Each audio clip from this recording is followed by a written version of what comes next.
मला खात्री आहे आणि या ठिकाणी जेव्हा पूर्ण महाराष्ट्रामध्ये दौरा करतो प्रदीर्घ काळानंतर या निवडणुका होत आहेत. 29 महानगरपालिकेच्या निवडणुका होत आहेत आणि सर्वच्या सर्व 29 महानगरपालिकेमध्ये युतीचेच महापौर होतील पूर्ण खात्री आहे.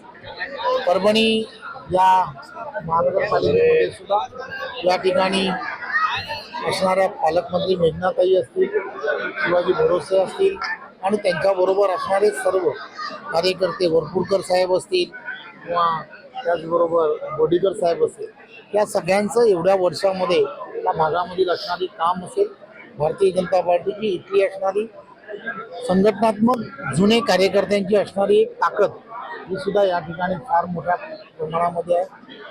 विचार परिवाराचं असणारं योगदान ही या भागांमध्ये मोठ्या प्रमाणामध्ये आहे. त्यामुळे मला खात्री आहे की यावेळेला या परभणी महानगरपालिका जी आहे या महानगरपालिकेमध्ये महापौर हा भारतीय जनता पार्टीचा बसेल यात काही 65 जागांची महापालिका आहे. आपण 39 जागात लढत आहे. मग महापौर कसा बसेल? एक गोष्ट फार महत्त्वाची असते की निवडणूक आणि निवडणुकीच्या पार्श्वभूमीवरती कार्यकर्त्यांवरती प्रचंड कॉन्फिडंट आहे आणि कार्यकर्त्यांनी पूर्ण कॉन्फिडंटमध्ये सर्वात मोठा पक्ष हा भारतीय जनता पार्टी हा होणारच आहे. त्यामुळे कार्यकर्त्यांनी हे पूर्ण मनामध्ये ठरवलं आहे की आपल्याला संधी मिळणार आणि आपण महापौर हा परभणीचा भारतीय जनता पार्टीचाच होणार. सुरुवातीपासून शिवसेनेसोबत युती होणार होती असं होतं, पण शेवटी युती झाली नाही. हिंदुत्व मताचं विभाजन होणार. कसं आपण ते काही या संदर्भातली बऱ्याच विषयामध्ये चर्चा झाली.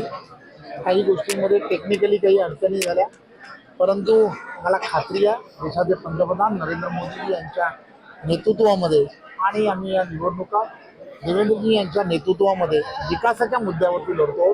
त्यामुळे विकासाच्या मुद्द्यावरती परभणीकर हे नक्कीच भारतीय जनता पार्टीच्या पदरामध्येच मतदान. अंबादास दानवे असं म्हणले की धन्यवाद.